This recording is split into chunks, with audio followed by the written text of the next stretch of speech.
What if Anakin Skywalker told Obi-Wan about his dreams about Padme? This was one of my favorite ones to ever write. I really enjoyed this, so I hope you enjoy listening. Yeah, there might be some things that don't quite make sense, but hey, it's a fan fiction, you know? Stretch canon a little, have some fun with it. And that's what I did today, so I do hope you enjoy.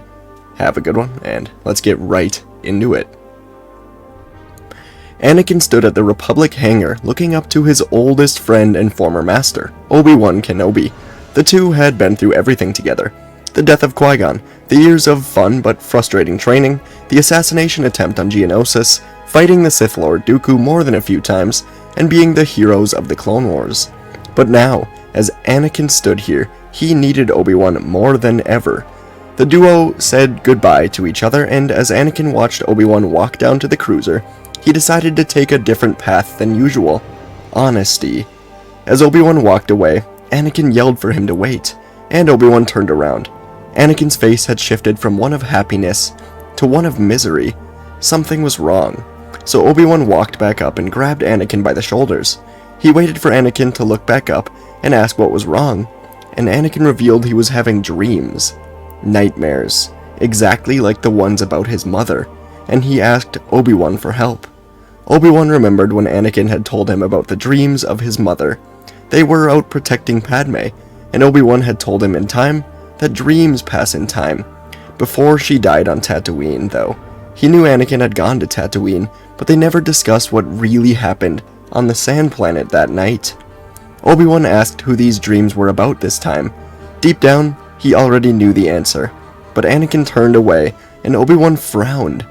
He told him that he wanted to help him, but how could he if Anakin didn't even tell him what was really going on? So Obi-Wan took a leap of faith, telling Anakin, "I am not blind, Anakin, though I have tried to be. You have loved her since the day you two met in that horrible junk shop on Tatooine. You barely even try to hide it. Though we do not speak of it, I pretend that I do not know. And I was happy to, because it made you happy. Padme made you happy when nothing else truly could. And you, Anakin, skilled as being a Jedi as you are, cannot hide the light that comes to your eyes when someone so much as mentions her name. Anakin, I want to help you. Let me help you. As soon as I get back from Utapau, we will figure this out." He smiled and almost turned again. Anakin was bewildered, but he said to Obi-Wan, "You don't understand. You can't go if I don't help her. I fear it would be Tatooine with my mother all over again. I wouldn't be able to stop myself. Obi-Wan, there is nothing I won't do to save her." Obi-Wan didn't know the full details of what happened at the Tusken camp, but he got the message. He heard Anakin loud and clear. The Chosen One, his best friend, needed him here on Coruscant. That, in Obi-Wan's mind, took priority over a war. Obi-Wan said he understood, and he truly did. Anakin opened up to him, and Obi-Wan never wanted to experience what would happen if he didn't help Anakin. So they left the hangar together, and Obi-Wan alerted the Council that there was a change in plans. The Force had called him to be with his old Padawan, and, as Qui-Gon would have taught him, he is following the Force to help Anakin. The Council was frustrated with Anakin, but there was no time to argue. Instead, Mace Windu traveled to Utapau to take out General Grievous. Anakin had originally planned to go see Padme after this, but instead he asked Obi-Wan to go to the restricted section with him. Anakin wanted to learn everything he could from the Force, about stopping death, and learning about dreams however he could. And Obi-Wan was happy to help. The war had worn him down, and he knew it did the same thing to Anakin. Jedi were not meant to be war generals, and it was refreshing to just be a mentor once again. So he obliged. He took restricted holocrons and books into a corner seat where Anakin was sitting. But while Anakin researched death, Obi-Wan researched nightmares. A small part of him knew Anakin should train himself to let go. A larger part of him knew he would have done this if he had nightmares about Satine's death. Hours went by. Windu was on Utapau, Yoda on Kashyyyk, Jedi at war, and Anakin and Obi-Wan sitting together in the archive room. It was peaceful, more peaceful than they had experienced in years, and Obi-Wan almost forgot about the sad thing they were researching until he came across a Force power involving telepathy. the ability to probe into the mind of anyone in the galaxy, and it was a Sith power, especially being able to do it in someone's most vulnerable state, sleeping. Anakin thought Obi-Wan was wasting his time looking into the Sith archives. Why would his dreams be from a Sith? He was busy diving into healing techniques when Obi-Wan stood up and showed the telepathy power. It did make some sense, but Anakin was hesitant to fully buy into it. It was only a Sith power. A Sith would have to be putting these dreams in his head, and Anakin just didn't understand why that would be happening. They researched a bit more, but eventually were called to a meeting. Mace Windu had engaged General Grievous, and Anakin was instructed by Yoda to bring this information to Palpatine, and so he did so while Obi-Wan went to meditate on all of their research. Anakin flew his speeder to Palpatine's office. He was thankful to Obi-Wan for sneaking him some of the restricted information, and he looked forward to getting it back to it once Grievous was destroyed. And upon telling Palpatine that Windu had engaged Grievous, something seemed off. Palpatine's mood shifted to an extremely serious tone as he took Anakin into the hall. He then slowly began revealing who he truly was, saying that Anakin could only save his wife from certain death with the dark side by learning from Palpatine. Anakin was shocked beyond belief. Palpatine was the Sith Lord and just asked him to join. And then something clicked. The dreams. Obi-Wan had showed him that a Sith could have put those dreams in his head.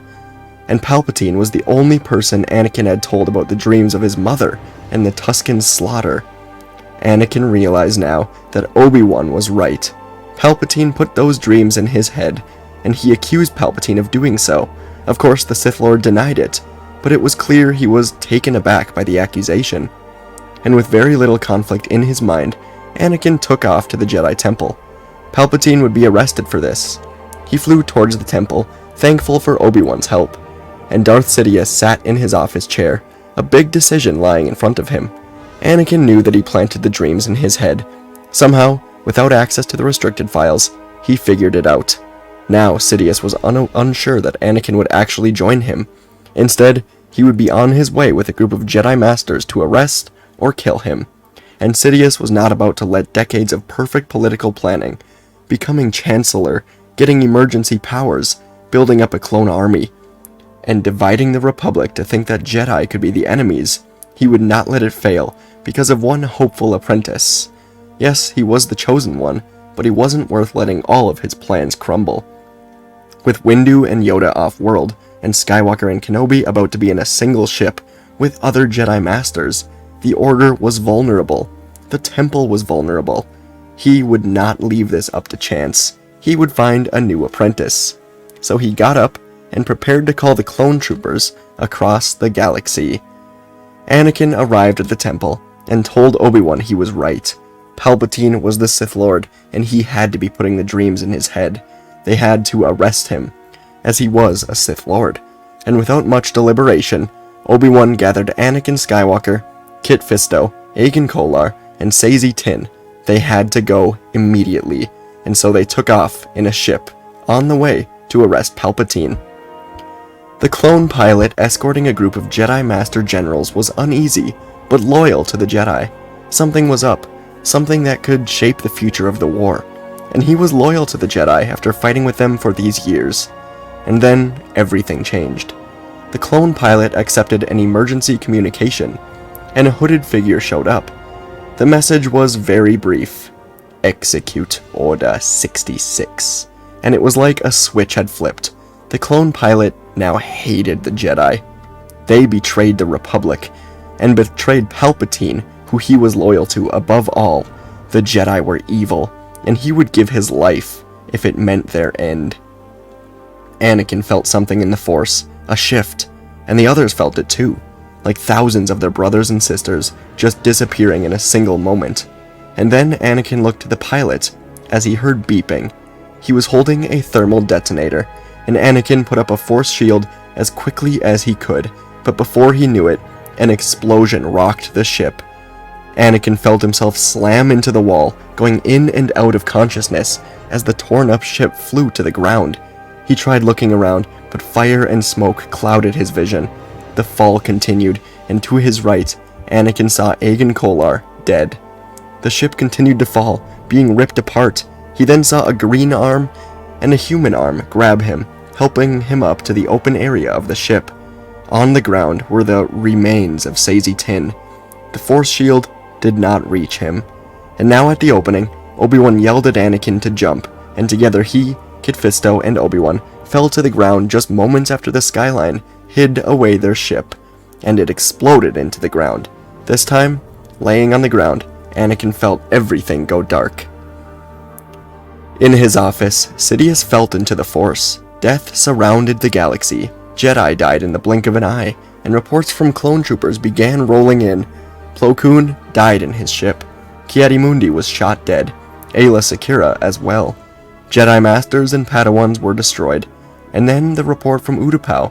Commander Cody reported that Mace Windu was shot with a tank and fell far down towards the water, but landed on the rock area next to it. He was dead. Then the report from Kashyyyk. Master Yoda was in a Republic tank when the order was given, talking strategy to the driver. Without warning, the other tanks opened fire on it, destroying Yoda. The ship carrying Ahsoka and Maul had crashed into a moon. Good. And nothing from the clone pilot flying Skywalker and the Jedi. But Sidious had watched the ship explode from his office window. The pilot was dead, and Sidious had not seen anyone escape. The explosion of the ship into the ground would have obliterated them. He tried to feel for Anakin in the Force, but even if he was alive, the death hid any survivors. He would send clone security out to patrol the area, but the Jedi seemed to be gone. And he sent the 501st to the Jedi Temple, and with the Inquisitors ready, the temple was massacred. A few may have escaped, but the Jedi were dead, and Sidious sat back down, basking in the Force and in his victory. He would become the Emperor. When Anakin eventually woke up, the sun had gone completely down. He was dazed, but looked around to see the explosion of the ship. He didn't remember much, but the image of Master Kolar and Tiin, killed without warning, would haunt him. Then he remembered Obi-Wan and Kit Fisto. They helped him out. After some searching, he found both masters. The three of them awoke from being knocked out, trying to process what had happened. In the ship, they felt death and destruction across the galaxy, and then the clone pilot blew the entire thing up. Kit Fisto tried the Jedi Council frequency on his comlink. Nothing. No one was answering. Obi-Wan said what they were all thinking, that they had to assume the worst, and Anakin tried his comlink, calling Padme. Padme Amidala sat in her quarters, crying like never before. Palpatine had just announced himself as Emperor and said the Jedi were traitors to the Republic. He said all the Jedi were being wiped out and defeated, and Padme had not heard from Anakin since that morning. Her heart was broken, but joy rushed through her when her comlink beeped. It was Anakin. She picked it up and began to tell him everything, that Palpatine was the Emperor, the Jedi Temple was massacred, clones were killing each and every Jedi. And Anakin couldn't believe it, but knew the three of them needed to hide. He told Padme she had to act like he was dead, at least for now, but they would be in contact, and they said their goodbyes for what could be a very long time. Kit Fisto only shook his head. Of course Anakin had a wife. What a day. And the three of them snuck around for a while. They didn't know where to go exactly. Why had the clones betrayed them? After some time, they were walking around, and they saw a group of security clones, likely looking for them. They were led by Commander Fox, who saw Kit Fisto, and Kit Fisto knew him well from his time on Coruscant. Kit decided they had to try getting more information, so he told Anakin and Obi-Wan to stay back as he went to Fox. Emerging from the dark alley, Kit went up to him with his hands up, and in a calm voice, he spoke, asking the clone commander why the clones were doing this. Fox and his security squad turned, and without saying a word, raised their blasters without any hesitation, and began shooting at Kit Fisto. Anakin and Obi-Wan were about to jump to help when the Jedi Master used the Force to push them back, keeping them hidden. It was too late. Anakin and Obi-Wan watched in horror as Kit fell to the ground, clones advancing and firing without mercy. How could they do this? Anakin felt into the Force, and the man that used to be Fox just was not there. It was like something else had taken over. so Anakin and Obi-Wan turned away, heading into the lower levels of Coruscant. Days later, the galaxy was reformed, the Empire was here, and senators had no choice but to comply. The Jedi were gone, and the clones were absurdly loyal to the Emperor. The war was over, but was this really all they were fighting for? Padme sat with Bail Organa, Mon Mothma, and others as they talked, and Padme could only hope that Anakin was still okay. Anakin and Obi-Wan had spent the last few days in the Coruscant underworld, hungry, tired, and being hunted. They didn't have many friends down here, but after a few days, Anakin finally saw someone that he recognized. It was hard to miss him. Outside of a bar, Wrecker from the Bad Batch was with a small girl. Anakin felt into the Force, and unlike Fox, Wrecker still felt like himself. Stepping from the shadows, Anakin asked Wrecker what was going on, and the large clone smiled before telling the Jedi to follow him. And so they did, and before they knew it, they were in a large warehouse full of clones.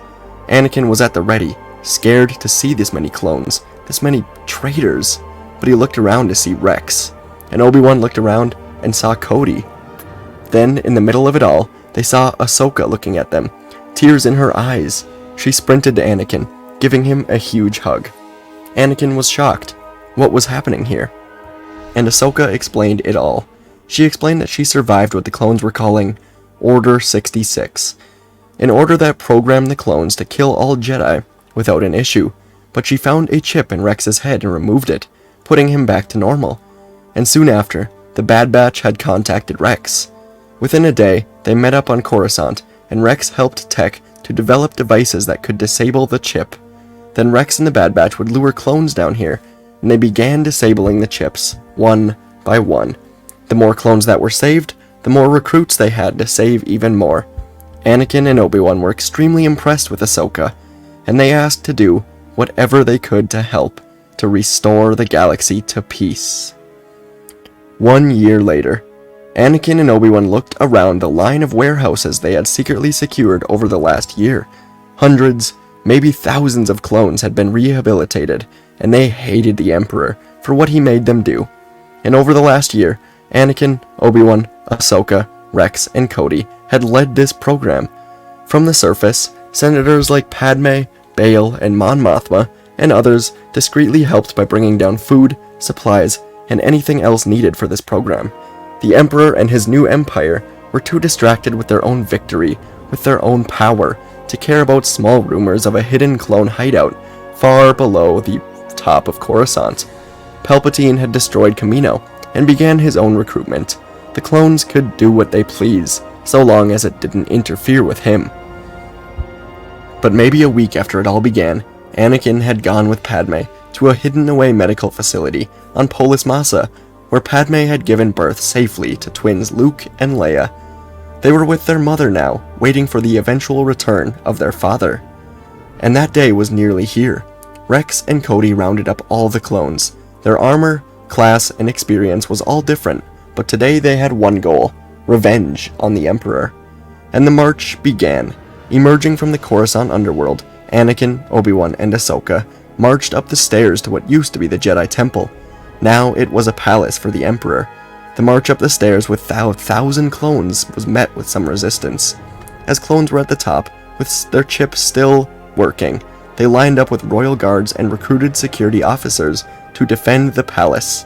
The clones were stunned, and the guards shot dead, as the Jedi led the 1,000 rehabilitated clones into the palace.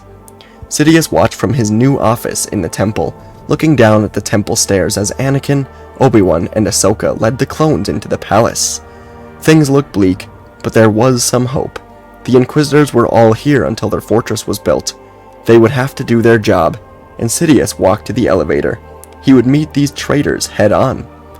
Clone troopers led by Rex, Cody, and the Bad Batch spread out into the temple as the 14 Inquisitors emerged. Rex wondered if this was what Order 66 felt like for his brainwashed brothers, as he watched 2 of the red-bladed warriors fall to blaster fire. He watched Ahsoka jump into battle versus 2 more, as Anakin and Obi-Wan went to the Emperor. Everyone did their duty, as more Inquisitors were killed by his brothers, and by Ahsoka. Anakin and Obi-Wan reached the elevator, and the door hissed open. The the hooded figure of Darth Sidious stepped out, a red hue surrounding him as he wielded 2 red lightsabers. He looked up and smiled at the Jedi. They were surrounded by destruction, yet the Sith Lord looked as if he invited the chaos. He'd thought that these Jedi were dead, but instead they built a clone rebellion to overthrow him. Sidious almost admired the patience. He would kill them all swiftly. With a surge of determination, the battle began as Sidious spun into the air, his 2 lightsabers spinning as he landed between the Jedi, striking at them. Anakin and Obi-Wan moved as one, their familiarity and training together evident in their movements. Lightsabers clashed against the crimson blades of Sidious, the area filling with the hum of energy, trying to overtake the sound of blaster fire versus the Inquisitors and other Imperial security. The fight was powerful, the dark against the light. Anakin's anger at Sidious helped to fuel his strikes, his need to win and to get back to Padme and his children guiding him. Obi-Wan's calm and controlled presence provided a good balance for the Jedi, and they went strike for strike with the Sith Lord. With each strike, the room seemed to vibrate with echoes of the Clone Wars. The clash of lightsabers got stronger as the hatred between all 3 became evident. As lightsabers whirled through the air and the Force surged around them, the fate of the galaxy hung in the balance. Amidst the chaos, Sidious's laughter began to ring out. He grabbed an entire pillar from behind the Jedi, pulling it down. They had to use the Force to stop the pillar from crushing them, and as they held it up, lightning hit them square in the chest. Using an extra burst of strength, the Jedi managed to drop the pillar behind them, but they fell to the ground, electrocuted and exhausted. Ahsoka looked around as clones were about to defeat the final Inquisitors. She was about to go help Anakin and Obi-Wan when chain lightning began to spread throughout the temple. Darth Sidious was using his full power, sending lightning throughout the temple. Ahsoka watched as clones had their armor ripped through, dying immediately. She fell to her knees as she saw Cody get the lightning ripped through him, then many other clones she'd grown close with, then Wrecker, and then it hit Ahsoka. It didn't kill her, and she resisted for as long as she could, clones dying all around her. Obi-Wan slowly tried to get up and look to Anakin. He heard the voice of Qui-Gon say, "He is the chosen one," and Anakin slowly got up, hearing Yoda say, "The Jedi live within you. Give you strength, we do." And as one, Anakin and Obi-Wan got up, using a newfound strength, igniting their lightsabers, and getting in front of all the lightning. Sidious looked up in fear as the Jedi approached, lightsabers crossing across each other in an X formation, and before he could stop the lightning, it was blasted back at him. The Jedi had taken over, the full power of the lightning, ripping him to pieces. The last thing he saw was the diagonal swing of Anakin Skywalker, the chosen one, the man he wanted as his apprentice for decades, killing him, once and for all. Anakin saw Obi-Wan fall, and he put his old master's arm over his shoulder. Ahsoka and what looked to be around 200 remaining clones from the onslaught of Sidious, including Rex, Hunter, Tech, and Echo, made their way to look at the skyline as the sun rose. Weeks later, Obi-Wan sat in a house on Naboo when Anakin walked in. Obi-Wan looked from Luke and Leia to Anakin, and Anakin thanked him for watching the twins while he was away.